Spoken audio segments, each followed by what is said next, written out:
Okay, so in 1997, you became the news anchor on Today. Could you just talk about how that came about?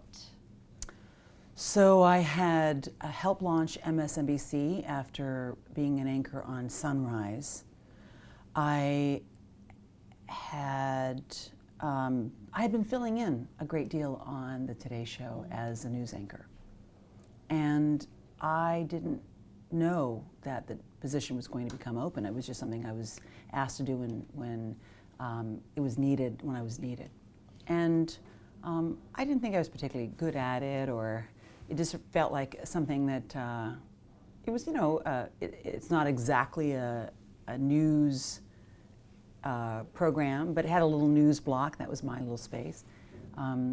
So when I got the call, I was surprised. It was from Jeff Zucker made the decision, and for some reason, the girl who didn't want to be a news anchor became a news anchor on a network broadcast, and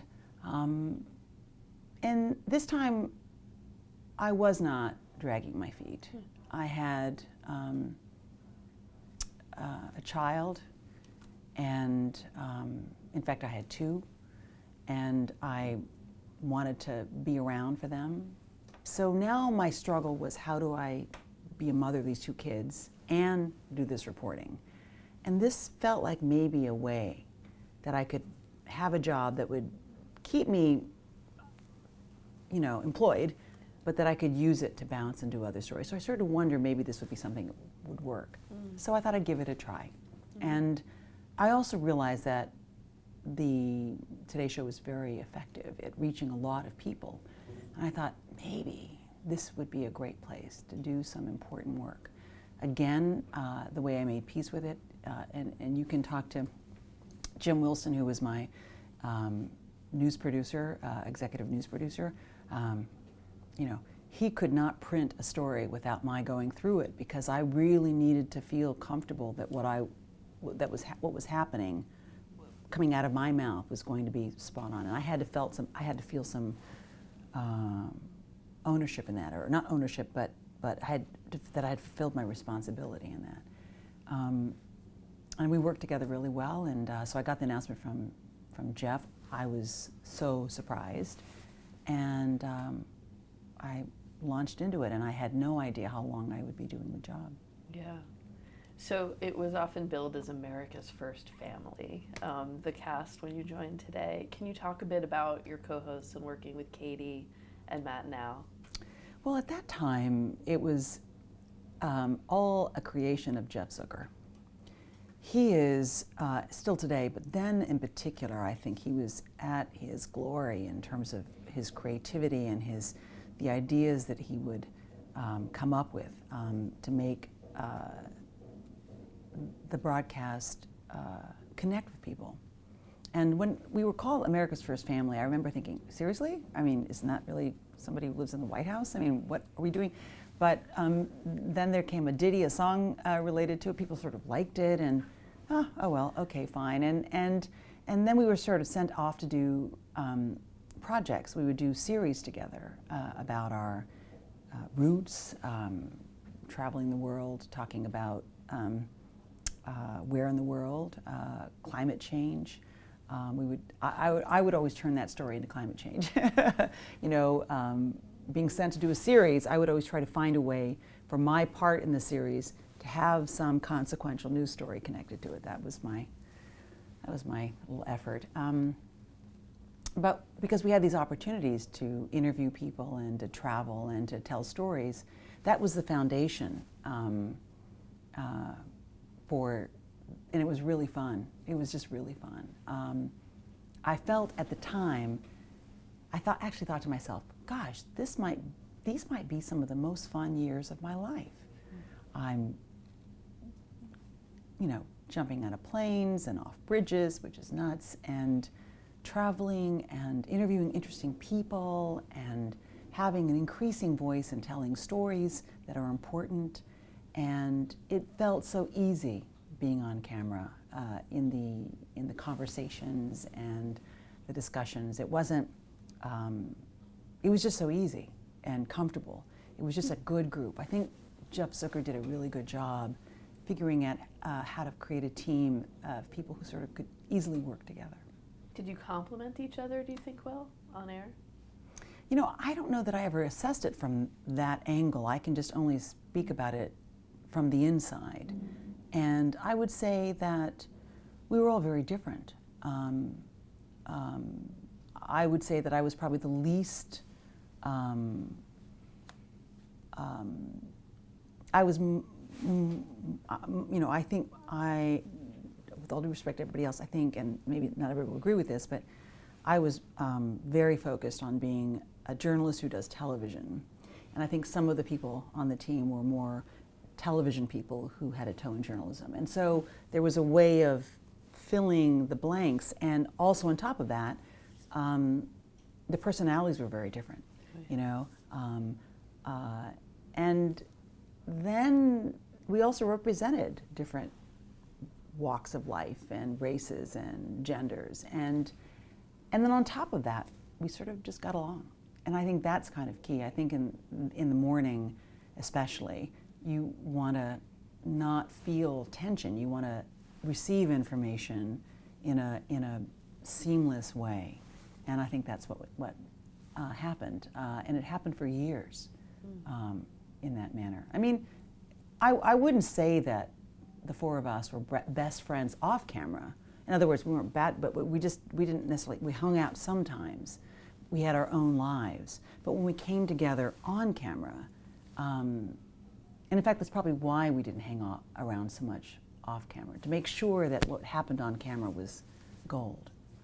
Yeah, it felt good. It felt good. Such a departure from your, you know, grinding the brakes aversion to being right, an isn't anchor it? earlier. Because I think by this time, I learned how to be comfortable on camera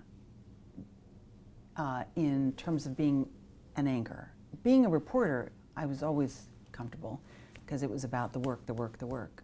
And being a news anchor, it was about the work, the work, the work. But what I'm talking about is sort of the stuff that's not the news part. It's the, and we want you to sit around and talk about, you know, X. And You stand-up comedy. Oh, that's so silly. I know. And I will say, I have to be honest though, every time they came up with one of these crazy harebrained ideas, I did have feel a little resistance, a little, are you serious? I mean, is this really something I should be doing, you know? But every time I did it, I tried to do it well, and it ended up being fun. I mean, I learned a lot doing stand-up comedy, and it meant something to me to jump out of a plane to mark the 225th birthday of the U.S. Army. And so these things were asides. They were not the journalism and they weren't the news, but they were sort of something, they were things that the show part needed. And I thought, you know, I can kind of do that as long as this is protected. I can do, and by the way, maybe people will hear this news more because of what they're seeing, because we have this sticky sugar that's bringing them in to the broadcast, right? Right, well, like the Ends of the Earth series, I mean, talk about why it was important for you to cover climate change, and the model to do that was right. sticky sugar, maybe. Right, so, well, the Ends of the Earth was really another one of these big harebrained ideas, which turned out to be brilliant, that sent us to four corners of the globe to do a story about where we were. And that was really premeditated in terms of the producers thinking about someplace beautiful or something highly visual for television or a story that they could tell. And so I would say things like this behind the scenes. Well, so you want to send me to here. Well, okay, I think I should do something about climate change. What do you think about that? Well, you can factor some of that in. Yeah, you can, if you want to, you know, do a little bit of that. You know, I'm being sent to Antarctica, and well, I think we should do climate change in Antarctica. Yeah, I mean, if you really want to talk about climate change, you can do that. But it's really about me being in Antarctica, right? It's about, whoa, going live from Antarctica. That's really what for them it was. But I wasn't going to do it without doing it right? So that was my attitude, and I think that because I did that, it became better. It wasn't a one-note Sally. The reports that I would do would be deeper, more meaningful.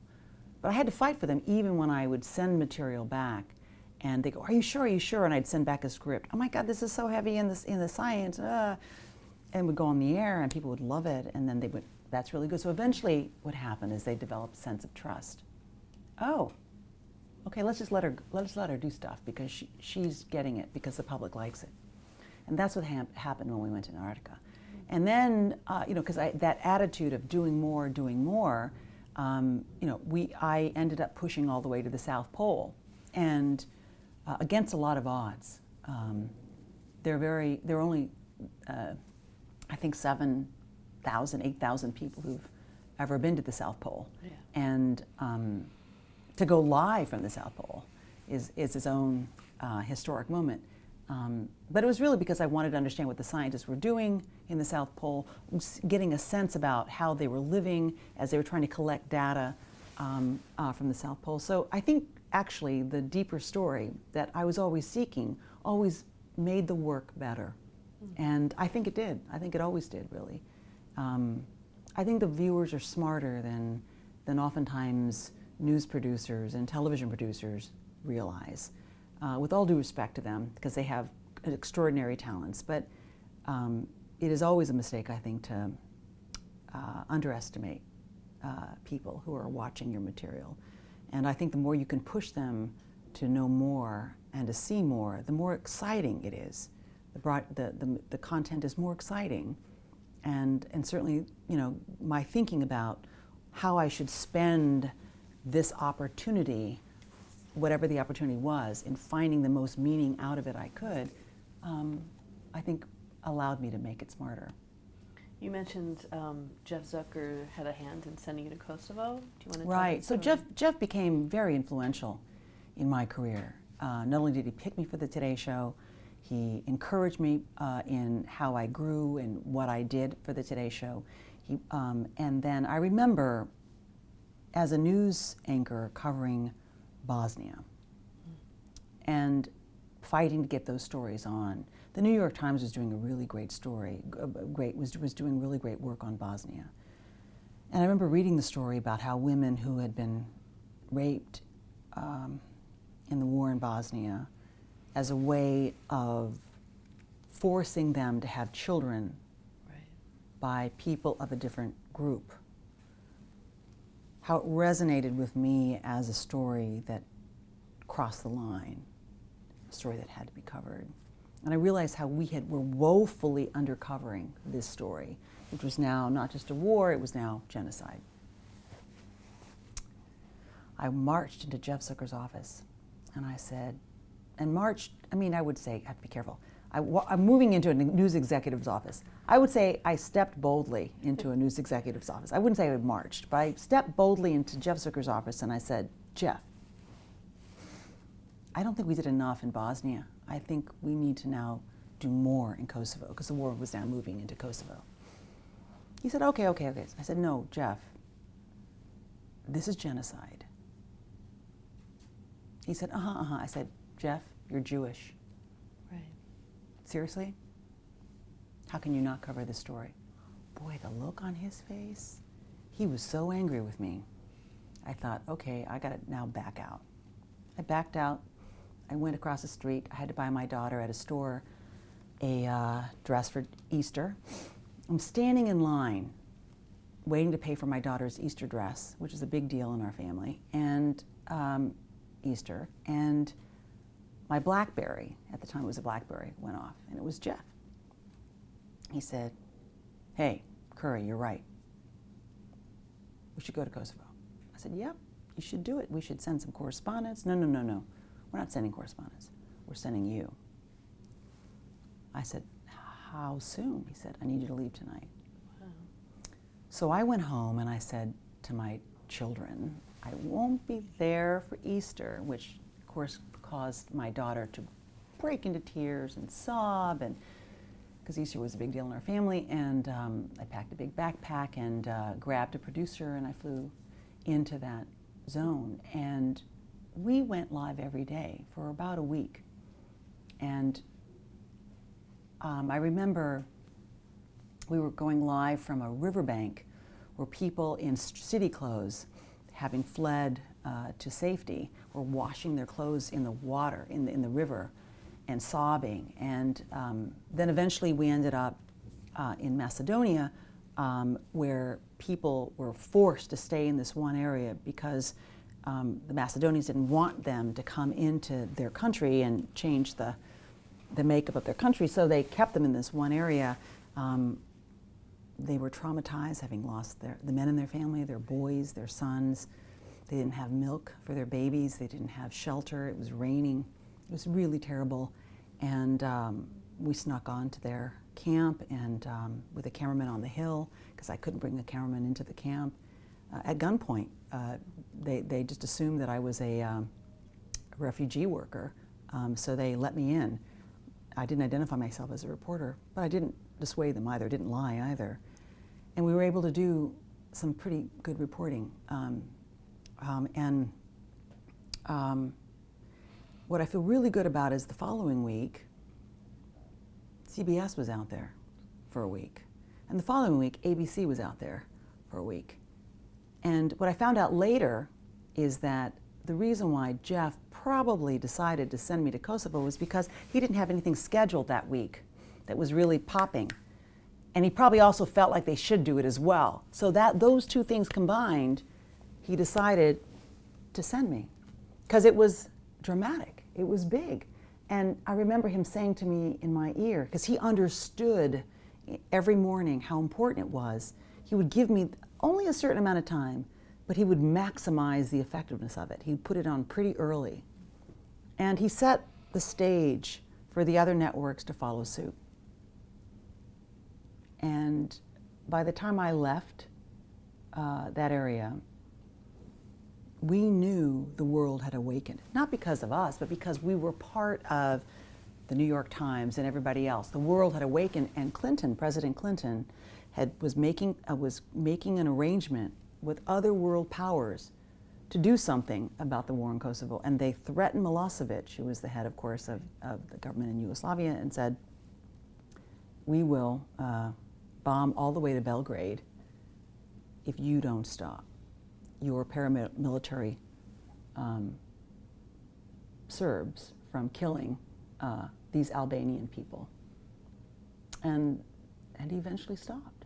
And I believe, I don't know if there is any other information that might make this erroneous, but it's believed that this is the first time, and maybe the only time, in world history when genocide was stopped by the outside world.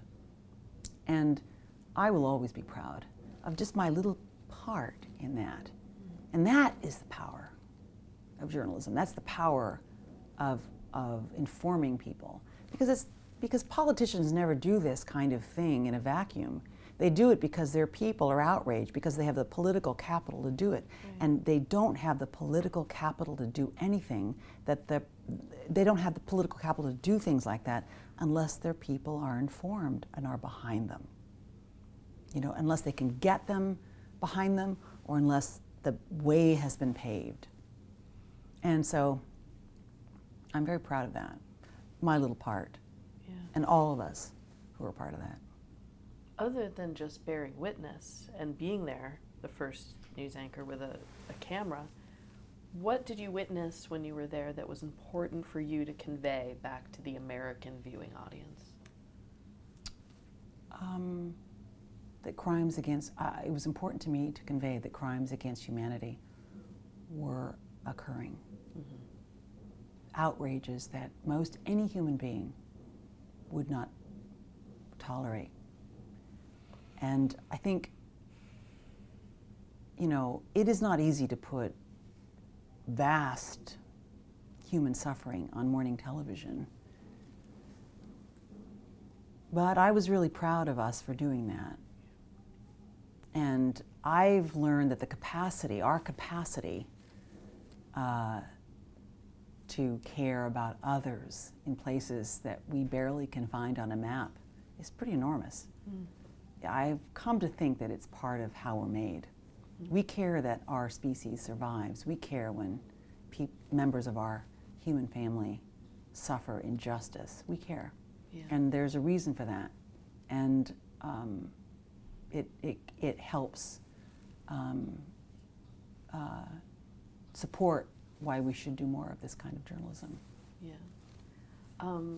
Bringing it back to the States for a minute, you were, I think, on the air when 9/11 happened.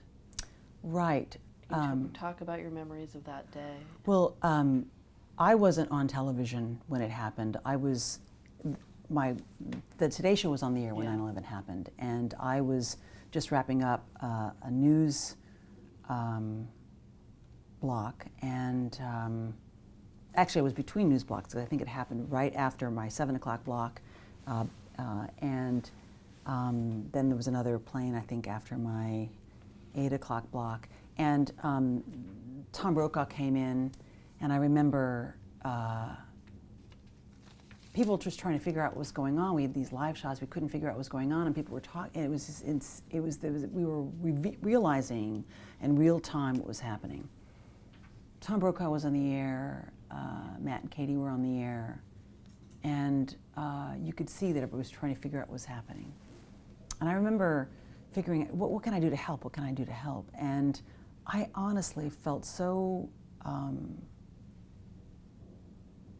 aware about what we didn't know and how we were trying to figure it out, that I was running around pulling copy and finding information, and I was actually passing information to Tom Brokaw. I was saying, instead of waiting for a producer or someone, I just started doing it myself, because it was important, I thought, that people got the best information as soon as possible. Mm-hmm. People were living down there, that, what should they do? Where should they go? People know people who are on those planes. What do they need to know? So we were just trying to get information, trying to figure out what we could report that was accurate. That's a lot of work. Yeah. So I was involved in that. And then I asked to go down to the site, and a lot of people were trying to make their way down. It was just very confusing, a very confusing day. How fast did you get down there? I didn't get down there that day. I didn't get down there till early the morning the next day. For hours, I'm not sure exactly what time it was. I think it was dark. I believe it was still dark when I got down there the next day. Mm-hmm. What struck you when you finally reached the site? Well, when on the second day, the dust. Yeah. You were inhaling it. It was everywhere. It was in your clothes, in your ears, in your nose, in your eyes. It was everywhere. But there are two things. I went down there every day for weeks, and I would come home and take my clothes off, actually in the hallway of my apartment, where there were other apartments, so I could have been seen. I just took my clothes off, put them in a plastic bag, and threw it down the lawn in the garbage chute, because I didn't want to have it come in my house. And my windows were all taped up so that the dust wouldn't come into the house, into the apartment. And I remember over those weeks, I have several memories. I have memories of not only names on buildings looking for people who were missing, but one of the most powerful memories for me, I should probably foreshadow this by saying, one of my strengths as a reporter, and I think it's because I've been a reporter for so many years, I, for some reason, am often embraced by police officers and firefighters as one of their own. Honest to God, they for some reason, there's a conversation, maybe it's from my blue-collar background, I'm not really sure, but they get, and they tend to allow me past the yellow tape. So this has been a consistent ability throughout my reporting career. So when I went down towards the site, I was able to get generally past deeper than most reporters are able to go. And I befriended one particular police officer who would always try to find a way to get me close. So I got so close, so soon to the site, beyond where most reporters could go, that very soon after, I was right at the corner of the South, what was the South Tower. And my memory, the one that really sticks out in my mind, is seeing firefighters broken, you could see from their faces emotionally, standing in a long distance on the road waiting, and looking to my right and seeing this mound that rose and rose full of dust of what was the South Tower, and seeing that at that time, it was before the heavy machinery had gotten there. You know, nobody knew how do we take this stuff down? How do we find people? They were just starting with a bucket brigade. They had buckets, and they were hand over fisting, bringing down buckets of dust from the mound. And the men who were lined up, the firefighters who were lined up, were getting hurt because there were shards of metal underneath them. And they were getting cut. They would fall into it, and they'd have to be carried down the mound. And then another one would go up, and the buckets would come down. And it was just starting to sprinkle, it was just starting to rain. And the look on their faces and the quiet, and they had lost their own, there were people they couldn't get to, the shock, the trauma, and yet the heroism, the bravery, the willingness to do what it took, whatever it could take, to try to do something, to not just sit, to turn it into something good. I'll never forget it. That was a searing memory for me from 9/11. And forevermore when I think about 9/11, I always, and when I talk about it, I always say, yeah, as devastating as it was, think of, you know, what's that quote? Think of the helpers. Mm-hmm. Think of the ones who, even when they shouldn't go in, and try to do the right thing. So I think of that image, and it balances out. It reminds me that even in the worst, darkest places and moments, you can see good and light. I'll never forget it. What do you do to prepare yourself emotionally, physically, any way, to report objectively in a neutral way from a site like that, or from witnessing genocide, or from a war zone? What do you do personally? Well, preparation is really about being knowledgeable, harnessing and crystallizing your ideas about the stories that you want to come out with. Oftentimes, you're going in not knowing what the story will be. Sometimes if you've pre-produced it or you've found the person you're going to interview, you've got to go in looking for that story. So there's a lot of pressure because you have deadlines to meet. So you really need, so for me, preparation was always about picking the right team, picking the right time, picking the right place, and being disciplined and as rested as possible and focused on the way in. The biggest problem for me was coming out.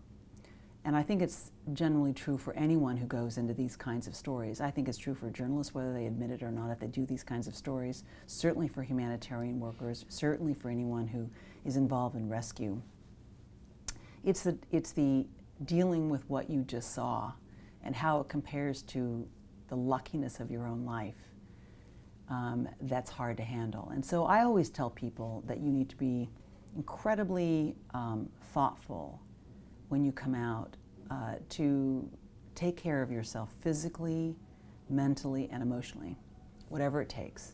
So, because there almost always for me is I wouldn't call it depression, but a down time of processing. I remember walking into my apartment, and my kids had posted on the door of our apartment pictures of me that they had drawn of me when they were little kids. "Mom, saving the world," you know, they would write, and things like that. "Welcome home, Mom, yay," and that kind of stuff. And you open the door and you realize how lucky these children are.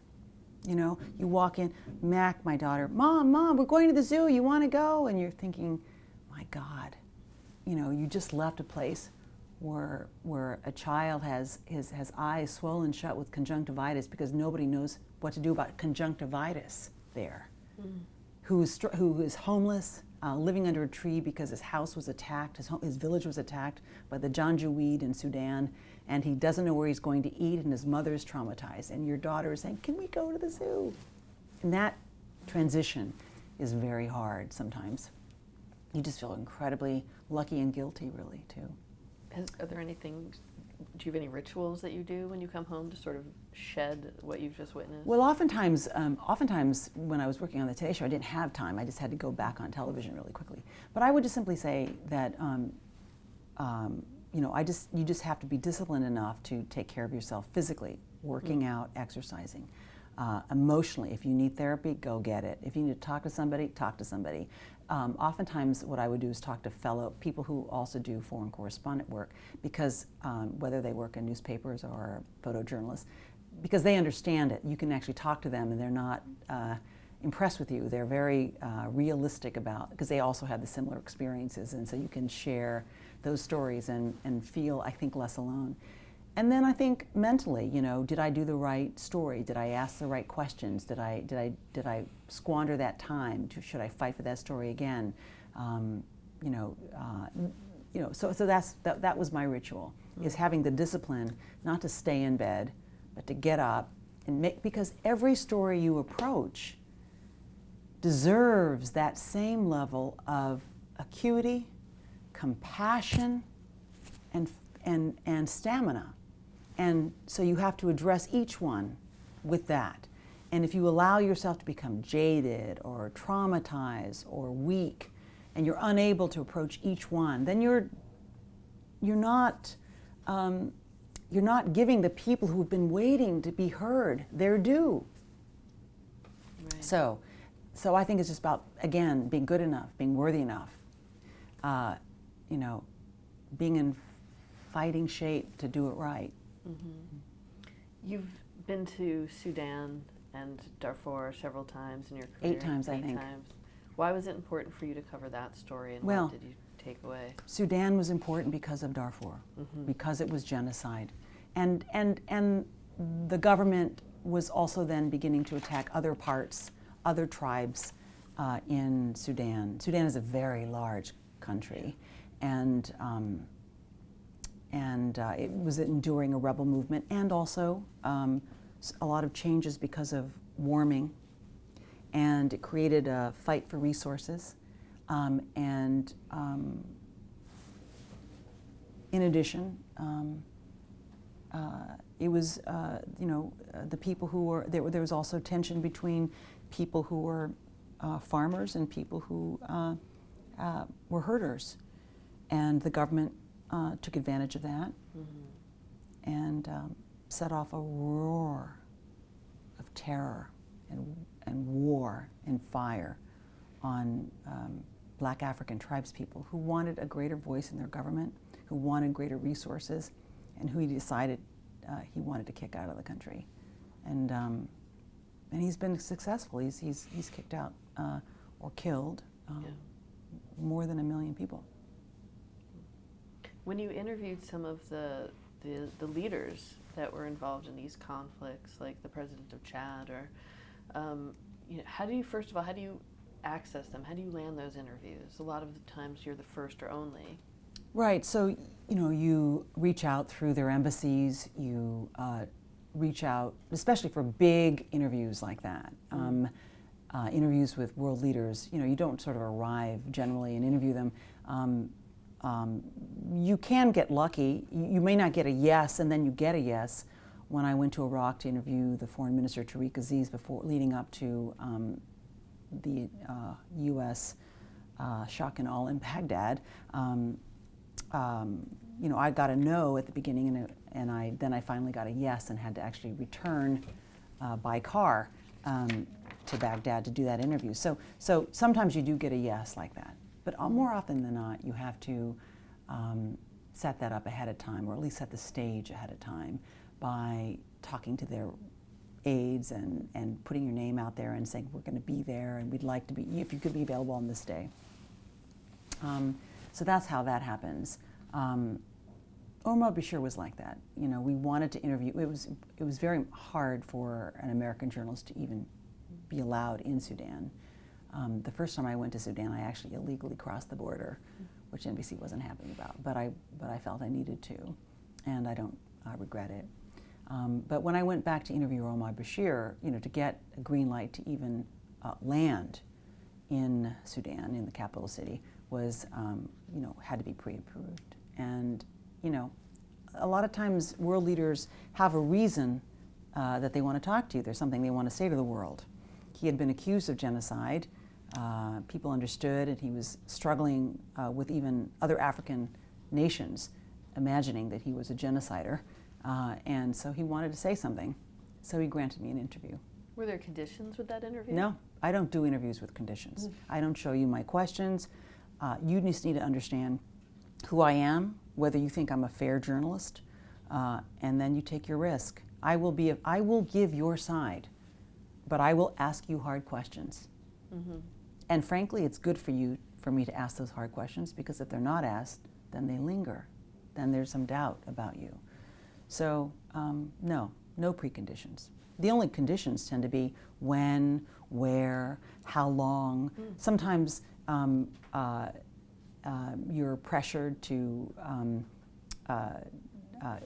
allow their cameras to also shoot the interview, which happened in Iran, so that they could have a because they weren't sure they could trust you. They wanted to make sure you didn't edit the interview. But that's not a precondition. That's just that's extra stuff.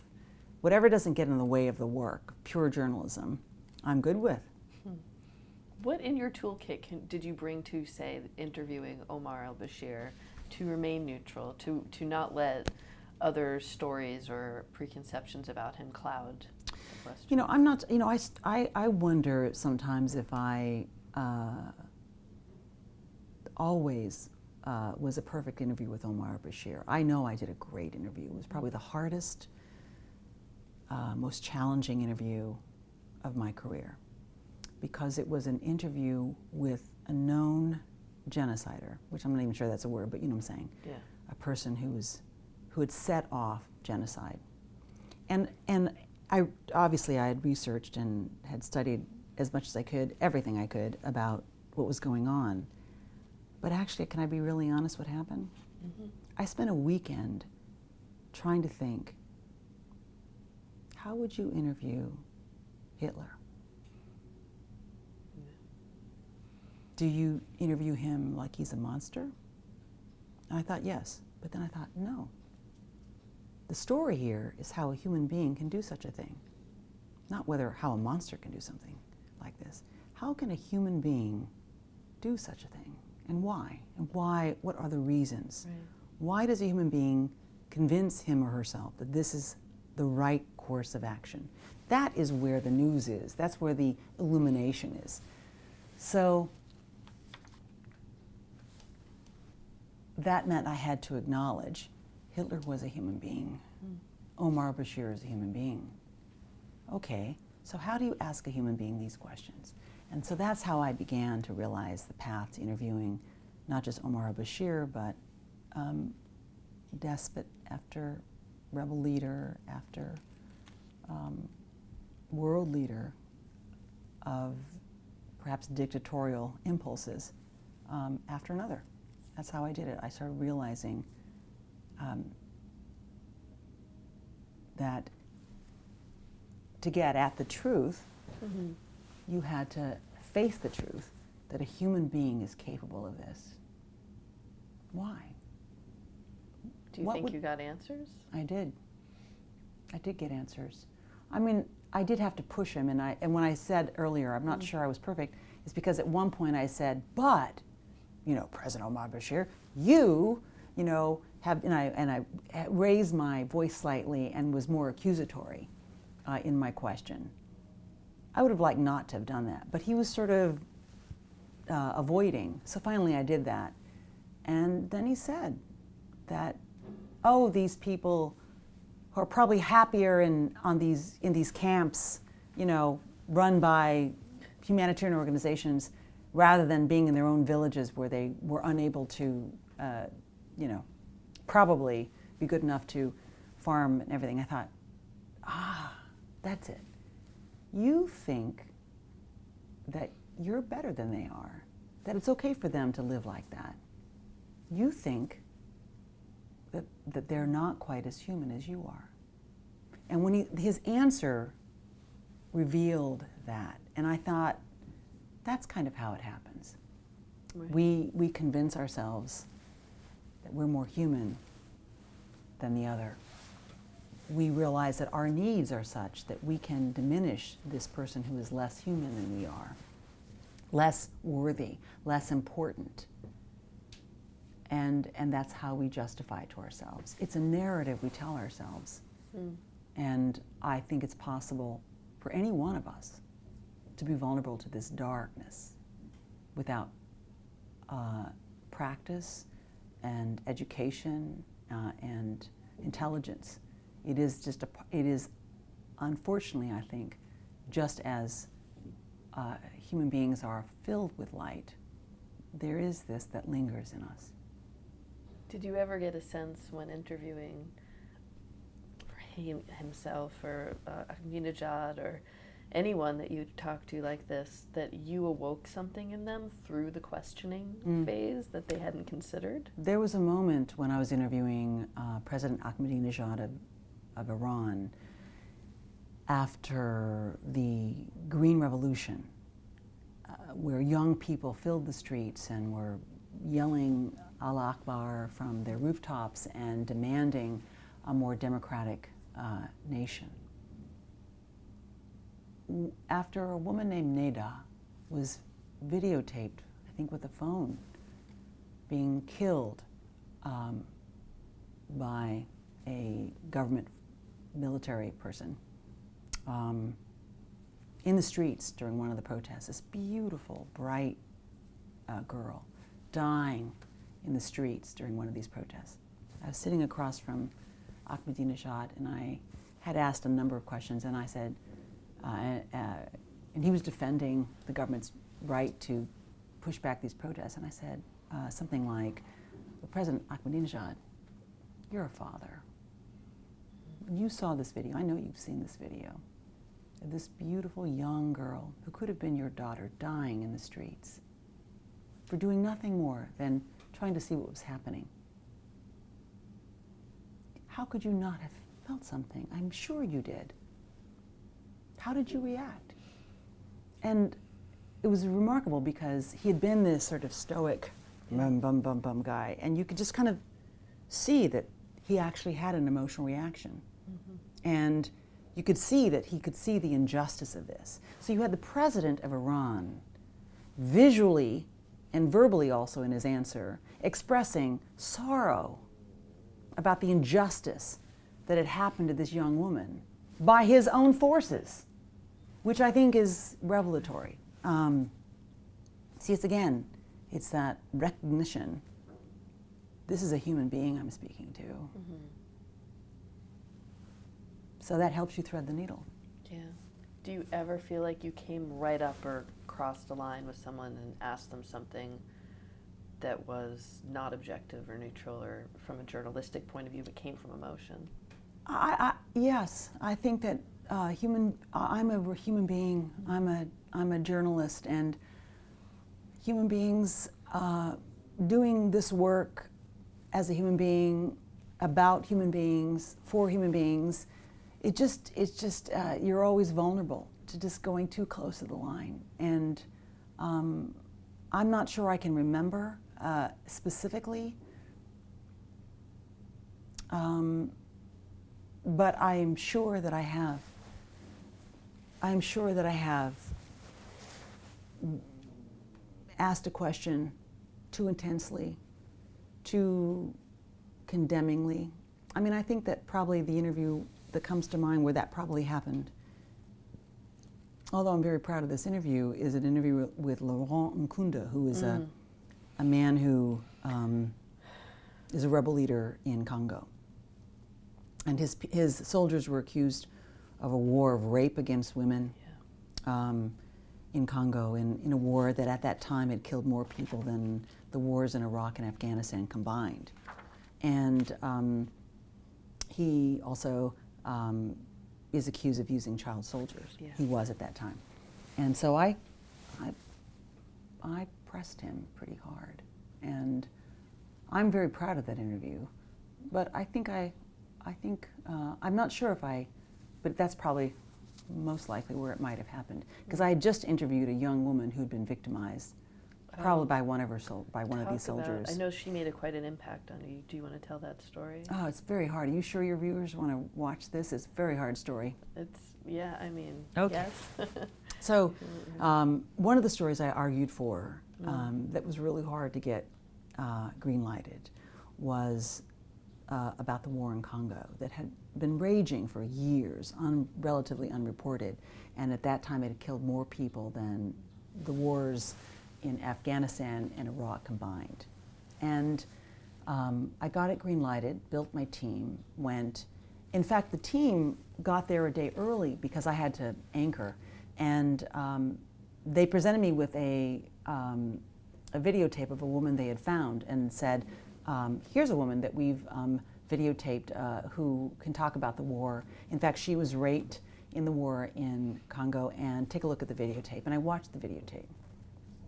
And what I saw was an interview with a woman in Africa. In other words, how an American would shoot a story about a woman in Africa. And I thought, no, we are going to tell the story. And I told this I said, thank you, but we're going to actually keep looking, because I wanted a story about your sister, about your mother, about your daughter, not a woman in Africa. You see what I'm saying? Mm-hmm. About another human being. And so they agreed, and then we went looking. And we ended up, we had to travel. We found a hospital where a lot of victims were being brought into.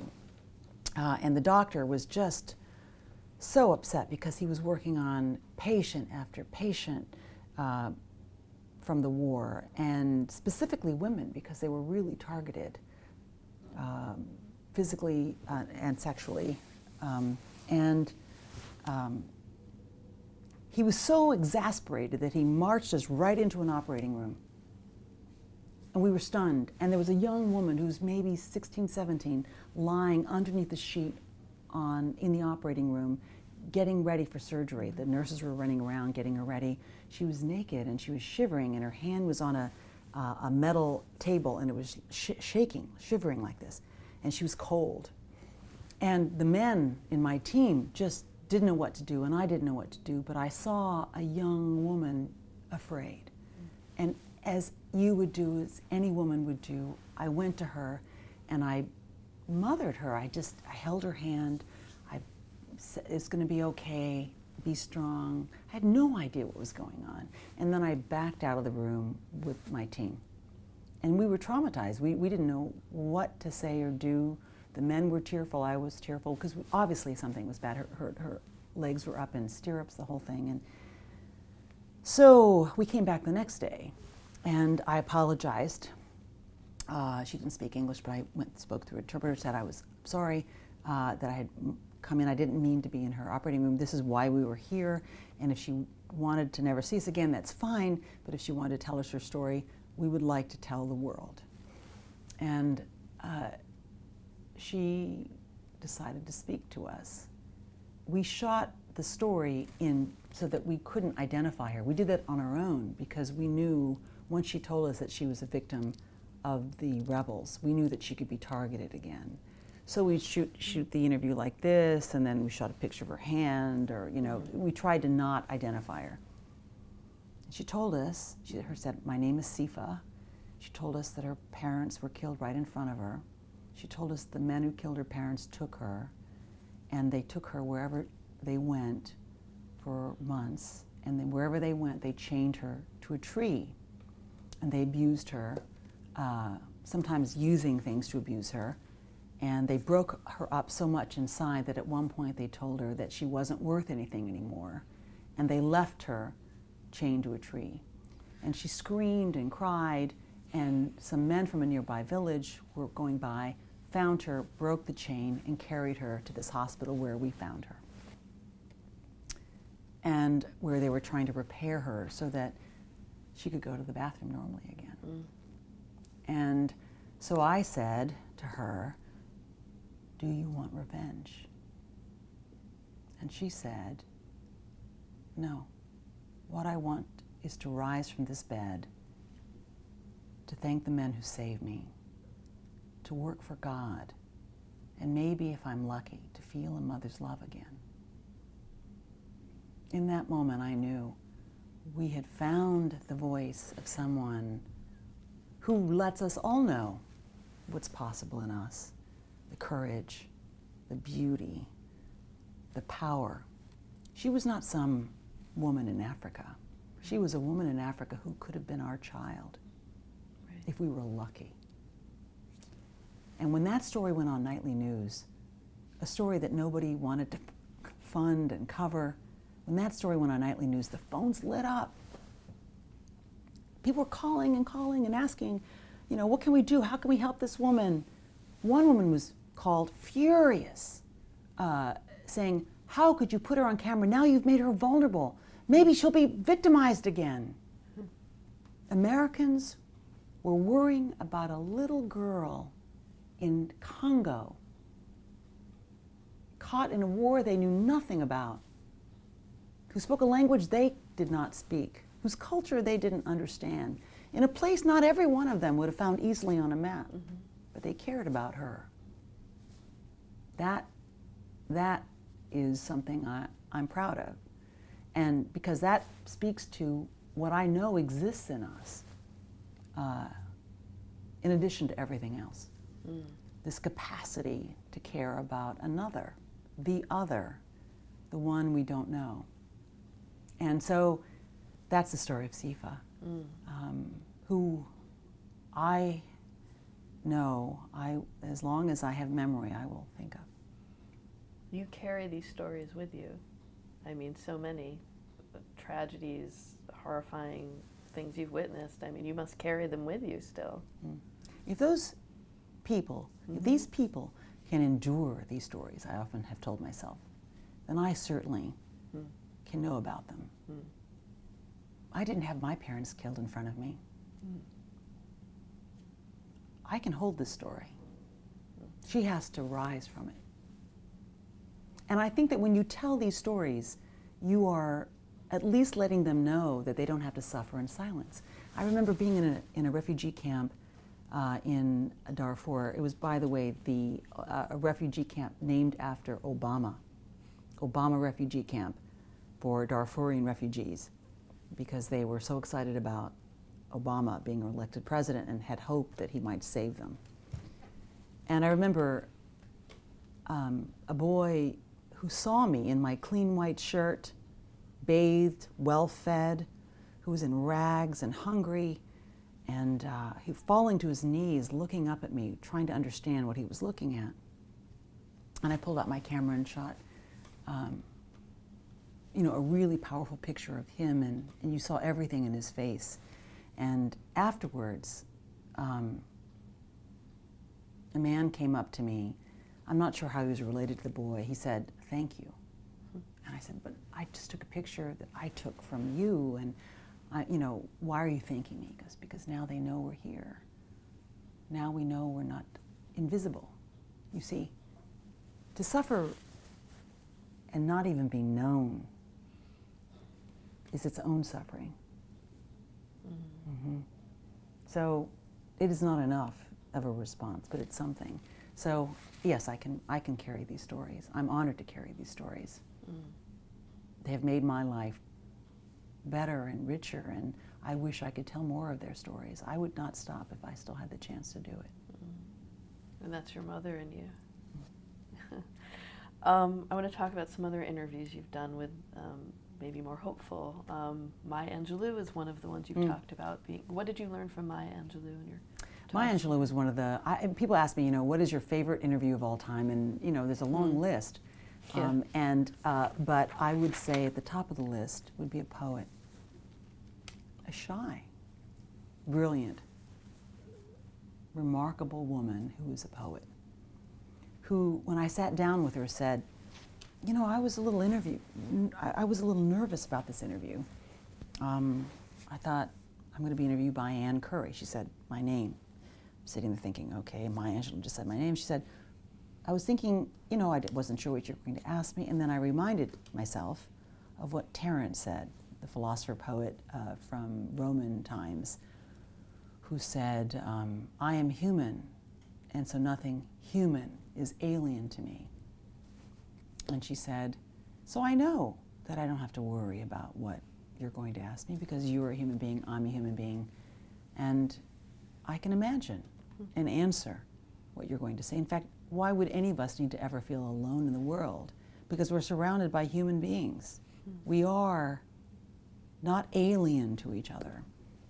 Okay, this is the beginning of an interview, and I'm thinking, holy cow, this is going to get really good. And I mean, she just was the embodiment of wisdom. She was an incredibly well-read woman who put perspective on things.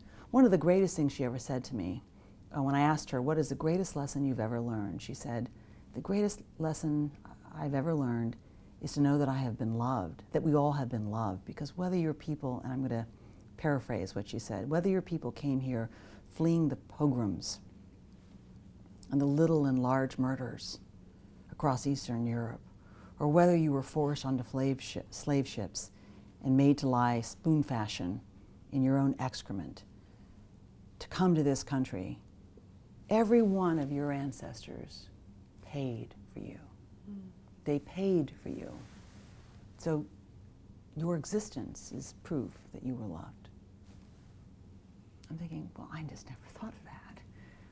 And I think I'm going to try to think about that. And you can expand that and think about, however, whether your families came fleeing the potato famine, whether they came here looking for opportunity because they were poor and unable to practice their faiths in many parts of Europe. That was a reason why people came to America. Even today, people are coming to America looking for a way for their families their children to have a better life. Whatever is driving you and all that difficulty. I was just my Uber driver coming here was an immigrant who was trying to figure out how to drive and, barely spoke English, and, he's going through that struggle. He's paying for the children he is going to have, making a space, going through that struggle. Yes, we begin with that, being loved. And this is Maya Angelou. I mean, she just was one answer after another that just broke you open and made you think differently about everything. Remarkable interview. What to you makes a great interview? I think a great interview is generally it's what happens between people. It's not, my questions don't make a great interview. It's what happens when I sit with someone and what happens between us. And what you hope a great interview will require, that what you hope happens, which is that there's a moment of honesty or two, where there's a connection and a realization about what may be true, and that you're able to let that come to light. I think that's what a great interview is. And often it requires people to be somewhat relaxed, have some trust for the person who's asking the questions, and to feel respected by the person asking the questions. That I think, those I think are good ingredients. There may be others I'm not thinking of, but that's what comes to mind. So I won't ask you your favorite, but having said that, what do you think have been the most successful then, where you had that moment of honesty? I think I've had that moment in, that's the moment I've sought in the most difficult interviews, especially. I mean, I would say Mahmoud Ahmadinejad, I would say Laurent Nkunda, Omar al-Bashir, Erdogan of Turkey, Benazir Bhutto, who was an easy interview because she came to play. She was ready to do that with you. But she you wanted. Confronted her. You asked her did she regret coming, knowing it would cause so much danger, right? Yeah. So Yeah. Well, you have to. It's not about confronting, but it's about pressing for the truth, right? Pressing for the truth. And, but Benazir Bhutto was a well-educated woman who had a love for her people and her country, especially the women in her country, and who was trying really hard to live up to the expectations and maybe the feelings that she had for her father.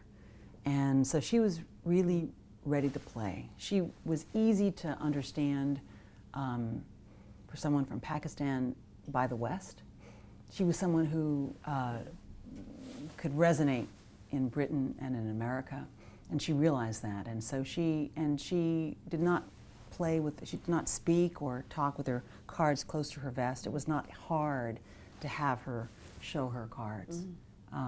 So actually she was one time I was interviewing Benazir Bhutto, we had spent hours videotaping her while she was meeting with Pakistani women who were sobbing because of all their suffering, sobbing to her and treating her as if she was Gandhi. I mean, they were just coming to her looking for blessings, and she wasn't a religious figure, but just needing to be in her company. And she'd spent hours, she was sweating, her hair was sort of coming askew, she wore her hair covering, and her hair was sticking out and all this. And finally it was time for the interview. We sat down and she said, "Oh, I don't have my lipstick. Do you have a tube of lipstick?" And I said, "I do, and I think it might be your color." So I pulled out my lipstick. And so we did an interview, both having the same lipstick on. And she goes, "How does it look?" I said, "It looks great, looks great." Okay, good. Maybe though I might put some powder on your forehead, because she was just really schwitzing, and I haven't told that story to many people, but helping Benazir Bhutto with her lipstick. It was pretty gut-wrenching when I heard about her assassination, because she had told me in an interview that she suspected that her life was in danger, and she suspected there were forces, and she named those forces, which I thought at great risk. She was a very brave woman, emboldened, I think, by her father and her memory of her father, and overcoming the struggles of her husband, of having had a husband who put her in a position to be accused of corruption, which really seemed to be more about him than her. And really, really good woman. Just last question about interviewing. I noticed with the translators sometimes, I wonder if you've ever had the feeling that it was an excuse not to try and evade what you were actually asking? Sure. I think the current president of Iran is that person, because he speaks English pretty well. I think if somebody speaks English pretty well, then they want. There's a reason for political leaders to want to speak in their own language, because their populace, their citizenry, want them to speak in their own language, right? Because it's a way of respecting their country. But to force me to be translated by a translator. I mean, oftentimes our interviews were done with simultaneous translation, so it'd be happening in real time. So I'd ask the question, and the translation would happen, but often take longer than my question. But so it gave the interview subject a chance to think longer about the answer. So and you know what? I don't know. Maybe if I got that opportunity, I would use it too if I was being asked some difficult questions. But yes, I absolutely got the feeling that sometimes some of these world leaders would use that as an opportunity to think longer about a question, so they had a chance to answer it better. Absolutely. How many times can you ask the same question? Because you would ask it many different ways to attempt to get an answer. Yeah, well, you can ask a question many different ways, and you can ask it over and over and over again in an interview at different times. I think that in every interview, I pretty much have 3 questions, depends, but about 3 questions I've starred that I need an answer to. And the Omar al-Bashir questions about how one can agree to commit crimes against humanity, I needed that question to be answered. And that's an easy question to avoid. Yeah. And so I asked that many times over the course of the interview in different ways. But I wasn't going to really, I didn't really want to give up until I got something. Right. So yeah, I think you want to come away with those critical questions answered, especially when you're dealing with foreign leaders and others, rebels, despots, people who are trying to take down a government, even people who have influence over other people's lives, people with the power to cause suffering, Yeah. or to help people. You've got to make sure you get those answers. We'll take a quick break. Great. Yes. Phew.